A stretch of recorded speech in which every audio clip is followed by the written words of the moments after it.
Coogs house. The Houston Cougars wrapped up an interesting football season. So, for an interesting perspective, I think we got to dive into what this weird, lame duck, but also a very important period looks like.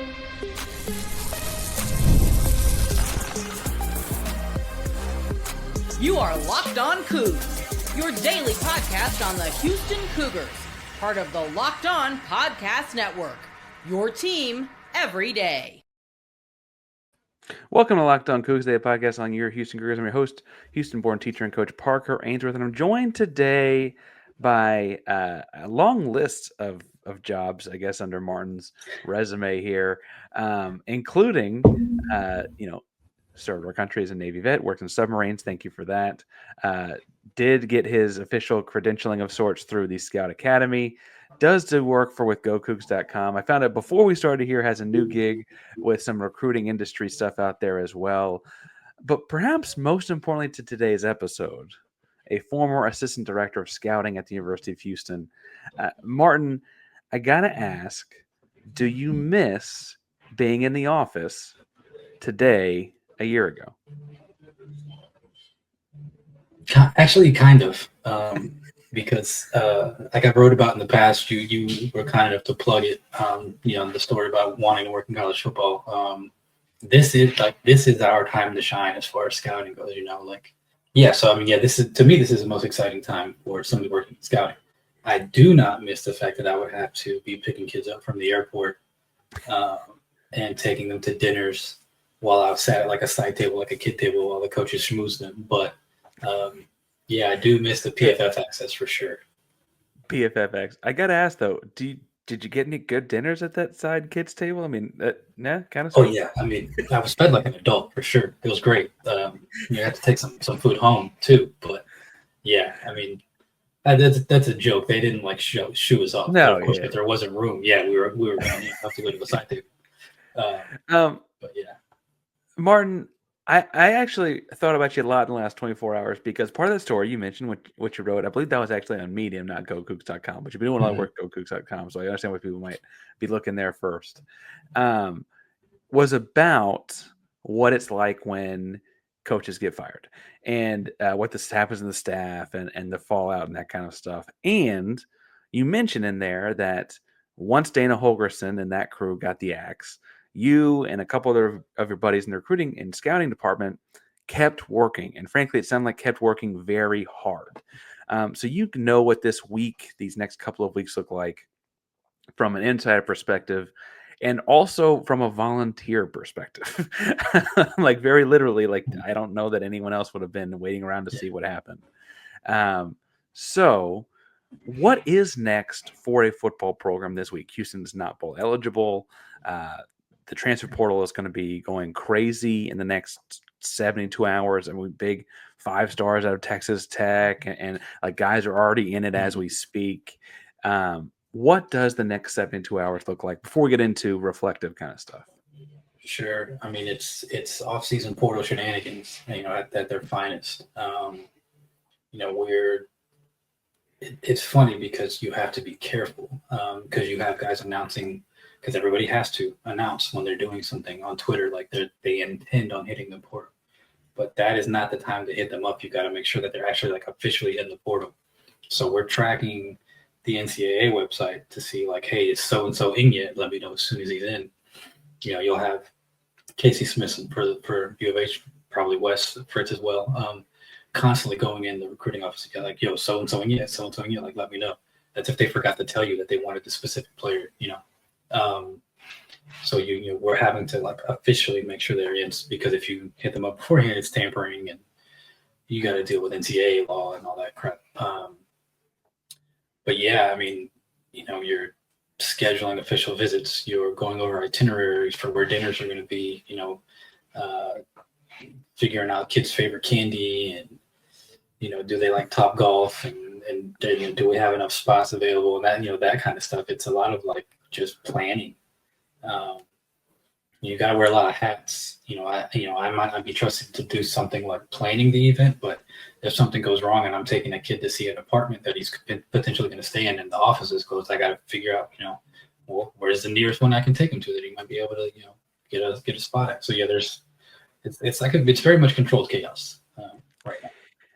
Well, and you mentioned the idea of getting kids up at the right time and not being able to do it early and all that kind of stuff. And frankly, sometimes by the time a kid announces it publicly on Twitter, you're hours late, and those hours that can be vital, right? That can be where he got 7 phone calls and he was ecstatic to hear from Martin or Parker or Bob Joe first. That seems insane to be following this poor website and refresh over and over again. Is that essentially what it is, though? Yeah, I mean, it is very much that. We had interns, myself. That's actually, that was like my big thing when I started, was the transfer portal. Just going through and updating a spreadsheet every hour, every 30 minutes, just throwing names on there. And then somebody else was checking it to see, like, okay, let's filter through who we want. And yeah, I mean, it's literally until you fall asleep, because not until you fall asleep. It's really until whatever the time frame on the East Coast or on the West Coast is, whatever that, when 5 o'clock is for them, so 7 o'clock at night, you're checking to make sure to see how late they were filing paperwork for these kids. And yeah, I mean, and then overnight until as long as you can do it, you're watching film on these guys that you've tagged that you need to go back and watch, that you may or may not have the chance to see. So you mentioned film watching. The Office has been doing this on these kids for a long time, and it's not because they're doing anything illegal or tampering. I want to stress that part. But if you got a hint or an inkling that, hey, this really great safety that is a FCS kid, a group of 5 kid that's just a sophomore, probably wants to work up a division or work up a conference or whatever. You've been watching film on those kind of kids and doing that background work just to be ready for a while now, right? Right. Like, I'll just a specific example. There's kid Sheldon Arnold, who was at East Tennessee State last year. He was there for several years. He was an FCS All-American. And I had him on a short list for, hey, if this kid hits the portal, there's no, let's watch him. I've watched him. He's good enough. We need to offer and start recruiting. So, people are doing that already. He ended up going to UCF. And yeah, I mean, 100%, the guys, this is being done. And yeah, that's not illegal. You can be prepared. And then, you will have your guys that have gone to like some D2 school you've never heard of. And it's like, who the hell is this? And he ends up, wide receiver ends up at Arkansas, this kid named Isaac Tisla. So yeah, I mean, there's just tons of dudes. And so that's a big part of the job. That is what your office was doing. Obviously, it's particularly weird last year with so many people coming in and out and so on. But this is also, it's not the entire office being in flux like it was a year ago, but the offense side of the ball, which we'll talk about in a second, is also in flux because the coordinator's out, right? Barbe is out. The interim title was tagged to Sean Bell. Can you tell me a little bit about, like, what is the offensive staff doing this week? I mean, are they trying to recruit? Are they worried about things? And what are they doing? Yeah, I mean, so the good thing for them is that not trying to jump the gun here on you, but my prediction would be that all of the position coaches are going to continue to be the position coaches. So they are still the ones handling who they're targeting, who they're reaching out to. So, the issue that we had was we didn't know who the position coaches even were going to be. To even tell a kid, like, yeah, let me give you the coach's number so you can talk to them. They at least have all that established. Kids will still wonder, like, well, what kind of offense am I going to be playing in? But I imagine Montegavi is going to say, look, we're going to block the way I want you to block. So you don't worry about the offense we're running. We're going to block a certain way. He can tell a kid that because he knows that's his position to take care of. And then I think that's an interesting difference that, like, I guess maybe Iman might have had some sort of idea a year before, right? Because he knew the Fritz staff pretty well from their times together at Tulane. But that does offer a little bit of comfort in this, like, very vital recruiting window. We got signing day this week. Without giving away all of the insights that you're publishing, you wrote a piece for GoCoogs.com coming out this week on that. While people should go read that when it comes out, what can you tell us that's like a nugget that maybe makes people want to go get it, or a TLDR that makes people want to go jump into it when it comes out? Because I think it's an insightful time that people at Houston need to kind of get more acquainted with. Yeah, I mean, I guess it's just it kind of makes the recruiting that you've been following matter. And so like Demetrius Dean, 4-star offensive tackle that they signed, you get to see his highlight tape that they're going to put together. All the schools are going to do this, right? They're going to drop like a mixtape essentially for all of these prospects that they officially sign on signing day. And so as a fan, who obviously you can't keep track of all these guys, you just don't have the time, right? There's a lot that goes into the recruiting and where guys fall on boards. And so maybe the guy that like they haven't committed yet, come signing day, you'll see his mixtape drop and you can be like, cool, who the hell is this? Oh, he's dunking on. Great. Like, I love this, so as a fan, that's like the instant gratification of, okay, this is what we're going to have coming in next year. Gotcha. Well, I'm interested in what they got coming in next year, and frankly, what you thought of looking at the past year on the offense side of the football. Now that you get to watch it from a little bit different seat. But before we go to that, I should remind you today's show is brought to you by FanDuel, America's #1 sportsbook. You should get ready to tackle NFL action this year with FanDuel. Right now, you can bet $5 and get $150 back in bonus bets if you win. FanDuel Sportsbook app gives you everything you need to place live bets on the NFL all in one place. So you can get the hunch in the middle of the game. You can check out the latest stats, view live play-by-play, and so much more on the same page where you place your bets. Just visit FanDuel.com, join today. Get started with $150 back in bonus bets if you hit your first $5 bet. That's FanDuel.com. Never waste a hunch and make every moment more with FanDuel, official sportsbook partner of the NFL. Parker Ainsworth, Locked on Coogs. You're joined again by Martin Marroquin, who was an assistant scouting director, has a bunch of different titles to his name, yada, yada, yada. Martin, you got to watch from a different seat this year, where instead of being on staff, working games, showing recruits a good time, getting them to shake the right hands, selling the program to these high school kids, you got to just observe. You got to observe, frankly, a program that you helped build. And I don't mean to say this in a way that sounds accusatory. The offense needs more building, to say the very least.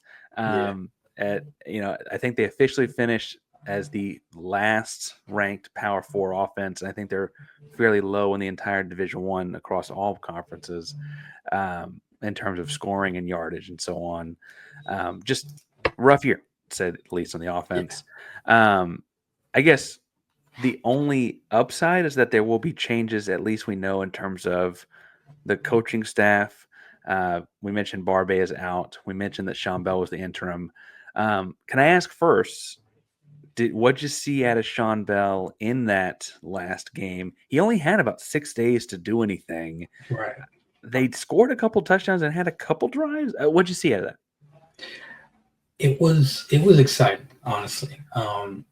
It'd be tough to say that Willie first saw enough to make him the guy. It's 4 quarters of football, but yeah, in those 4 quarters, I would say I felt there was a more logical progression in game plan than the other 11 games we watched. I mentioned with the Go Coogs guys,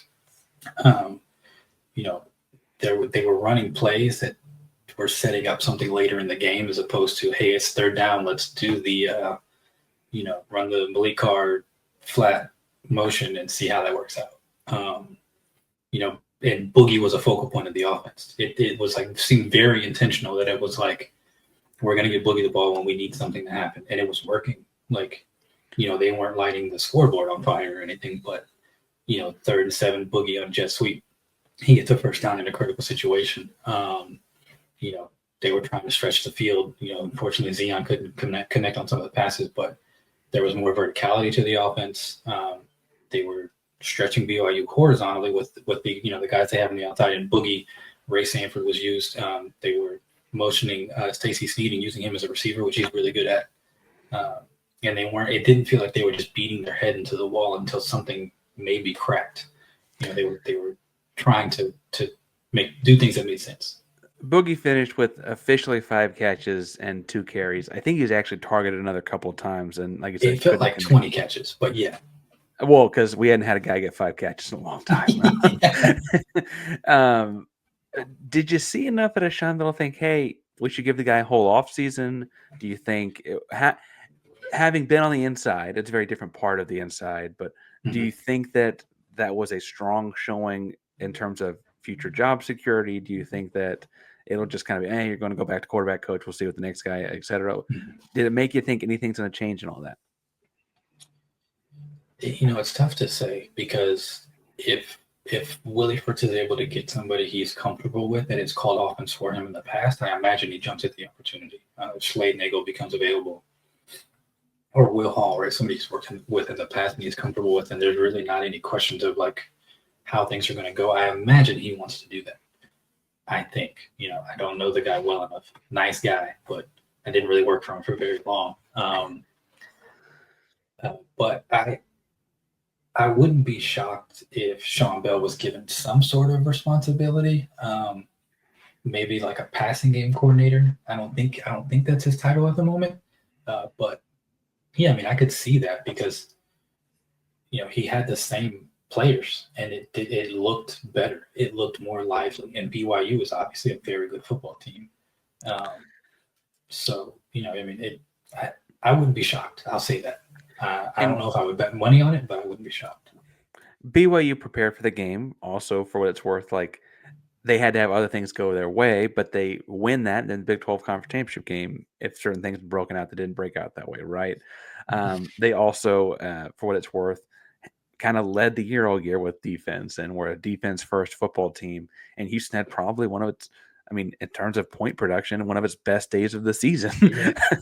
I think we said it was like their fourth best scoring all year. Yeah, which is crazy to think about. Yeah. Sean Bell was listed as a quarterbacks coach ahead of this, and it now has interim OC tagged to that as well.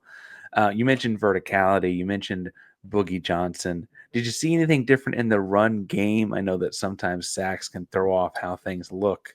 I think Zeon officially finished with 12 yards, but he lost like 30 on one play, kind of, right? Yeah. So what did you see? Did you see anything on the ground game that shifted? Because I think that in his heart of hearts, Willie wants to have his offense run the ball, even if he's a defensive guy. Mm-hmm. I did see things that I was hoping they did as the season wore on. Zeon Chriss struggles throwing the ball, unfortunately. It's just a fact at this point, right? We don't need to really like beat around the bush. But he's an incredible athlete, great runner with the ball in his hands. And I thought they were using that to even help the O-line, right? I mean, they had a rough year this year as a group, got a little bit better as the season went on. It was a roller coaster like anything else. But I thought the horizontal action of like sending Boogie in motion allowed Zeon a pretty big run on a third down when he kept it. And I thought that kind of stuff, that kind of schematic change, I didn't think I saw that a lot from Barbe. And it seemed like there was an effort to get the O-lineman out in front and like maybe create lanes for Zeon up the middle, as opposed to just like more 12, 13 personnel where we're just going to throw a lot of bodies at the space and hope that something opens up. It felt like before they're beating down doors, and I like the way you said like they're kind of letting things open up now as opposed to just trying to beat them down. All right, I don't mean to say you have to throw a group of kids under the bus, and frankly, if you say O-line, I'm going to ask for more specifics than just that. What's the first fix? What's the most important fix? What do you got to do first? I mean, I think it's really simple. You got to get better quarterback play. Whether that means you get a better player or you do something more suited to the strengths of the player, which in my opinion, I'm certainly copying out there. But, you've seen almost a full season of Zeon Chriss at this point. And at this point, he is your most experienced quarterback on the roster going into 2025 if nothing else changes. And I would have to think you're not comfortable with that being what the plan is if the offense is going to be what we saw for the games. Now, if it's Sean Bell, there's some wiggle room there, but like you can't really put your hat on that at this point. It's 4 quarters of football. I think the quarterback play being lacking is, it goes hand in hand to all offensive line struggles. In my opinion, the skill players are Power 4 skill players. Like maybe there's not a lot of depth. Won't argue that. They have a lot of guys leave. And Matthew Golden is now playing for a team that's potentially going to compete for the national championship. Sam Brown, he's part of a very good program. But Manjack, Boogie, Ray Sanford, Fat Burnett, those are good skill players that you're going to have back next year. So it's interesting because I think Zeon, I think there is an effective P4 offense that has Zeon as the focal point. That's fair. We talked at one point, and I don't know that it's one they ran at all this year. To full disclosure, I don't know that they ever. Yeah. And frankly, I don't know how you'd feature him. And I think their best talent room was the whiteouts, right? I don't know how you do both at the same time. We talked, I think last time you were on the show, it's been a while now, was about how Donovan and Zeon and Uwe all would need different offenses from one another. Yeah. Is this as simple as they came in with a Donovan playbook? Donovan wasn't the guy. Is it more complicated than that? Is it column A, column B? Because again, you're on the inside. I maybe I'm just too high on Zeon. I do think there's a world in which you have a running quarterback in college football, and he's just a great athlete, and you can win more than 4 games for sure. Yes. I'm not so down on Zeon that I'm like, this just isn't going to work. But I think that the guy that you hire to call plays for him and structure an offense around him is going to need to have some experience doing that, or somebody that can be a chameleon and fit to him, because at some point Zeon Chriss is not going to be your quarterback. It's going to be whoever you bring in the portal. Keyshawn Henderson he very much looks like the kind of kid in 2 years that might be able to play day one. He's got that high ranking, so you don't know. Dawson Carlisle is going to come in. Caleb McMichael is a good quarterback who just hasn't played yet. I think he's a good quarterback. Of course, I can say that because I got to watch him practice, but he hasn't taken a snap, so it means nothing. But Zeon Chriss is absolutely a P4 athlete. I'm not going to take that away from him. And he did show the ability to make some throws that fit him. So if they come in next year with an air raid guy, it's just not going to work. No. But if they structure something. I haven't seen McMichael do anything besides the very few plays he played in the spring game. If they come with an air raid guy, it kind of feels like it's McMichael or it's Carlisle or it's going to be somewhere. Yeah, even Uwe. Yeah. And frankly, I can already see commenters going crazy for Uwe in the comments below us as we speak. And this is a recorded, not live podcast. People love Uwe for all the different reasons. I get it. I love Uwe, but well, it just got to be the right offense. It's got to all be the right things. This is more of a personal brothers question. I think I would probably favor the coordinator over the quarterback and get the right guy for that, and we'll find the quarterback after the fact. Is that what you would do as well? You're kind of nodding along. I think so. If you are, I hate to say stuck with, but it's truly the situation. If you're stuck with Zeon Chriss as your starter next year, you still have to find a guy who's long-term going to be the answer as your play caller. Because if you get somebody, Barbe was a quick fix and it didn't work. If he had a better offense, better quarterback, better O-line, I don't know, if it works, but the guy has bounced around quite a bit. It seems like that might have something to do with it. I don't know. This was my first interaction with him in any way. So I can't really say. I don't. Right. I'm not that guy who's like, where has he coordinated before? But it just didn't work. So quick fix isn't going to be the answer if this is truly a program that you're going to want to be competing for conference championships and making the playoff. There's 12 teams make it now, so you just got to be in one of those 12 teams. You got a bigger chance. Well, and there's all kinds of theories about the Big 12 and how that all fits together too. But I think the truth is, this is a TV product. We're talking about offense. If you can score some points, you got a better shot than if you don't, right? Just at the end of the day, an exciting, an exciting 2-loss team is a lot different TV appeal for the college football playoff than a boring one. Right, because if U of H has the ball bounced the right way, there's some games that they were in, and if they're 8-4. We're not getting in if it's between us and Colorado. It's not happening. No, nobody would want to see that version of U of H in the playoff this year. But if they've got someone lighting it up and they're winning, they go 9-3, but they're scoring 50 a night. they're gonna get some votes just because we want to Yeah. see 50 a night in the play, and it's becoming an invitational, right? Yeah. The other side of the ball is the defense. The defense was very good this year. One of the, frankly, the better defenses the last 25 years for University of Houston, and that might say more to the other 24 years. But I think there's something there. I want to talk some about that in 1 second. Before we get to there, I want to tell you a little bit about everybody's over at Game Time, because right now in the Game Time app, you can download the app, use code LOCKEDONCollege, get $20 off your first purchase of tickets to a comedy show, theater, any sort of an event that happens. You can get tickets to it through Game Time. They got a cool new curation AI device involved called Game Time Picks. Makes it easier to save more on the best value at your sports, concert, comedy, etc.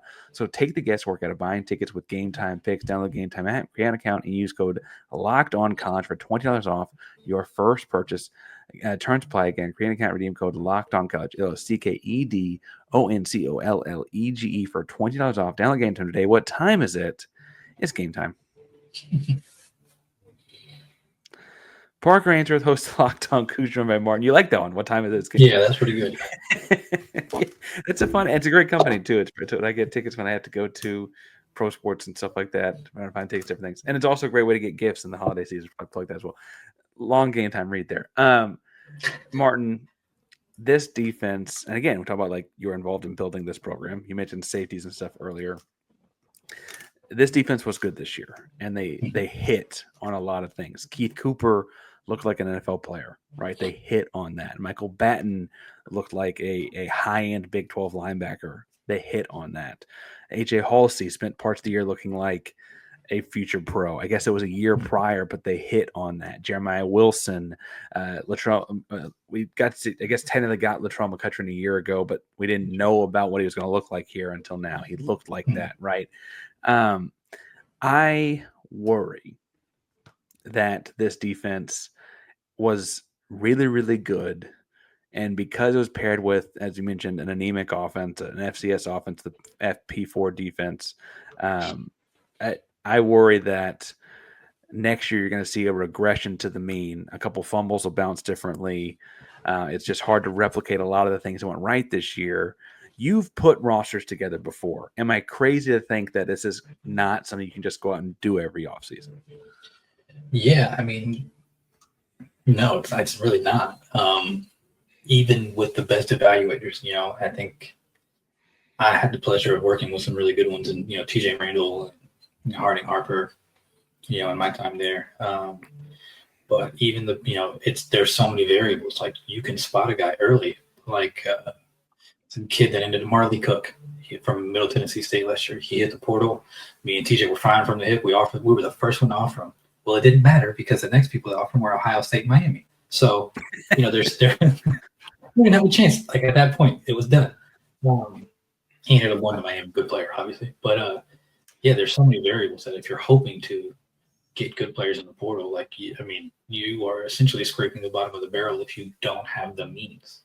And I should clarify, by the means you mean like a large NIL budget, things that are appeal to recruits. Like they're working on, they should be done, I guess, by the time that these recruits would care about, but the stadium upgrades and those kind of things, right? Yes. Those things are all important factors as well. They are. I think it's a big deal that they're going to be done with the football facility for the next season. They can showcase, hey, this is what you're going to be, working in and out of.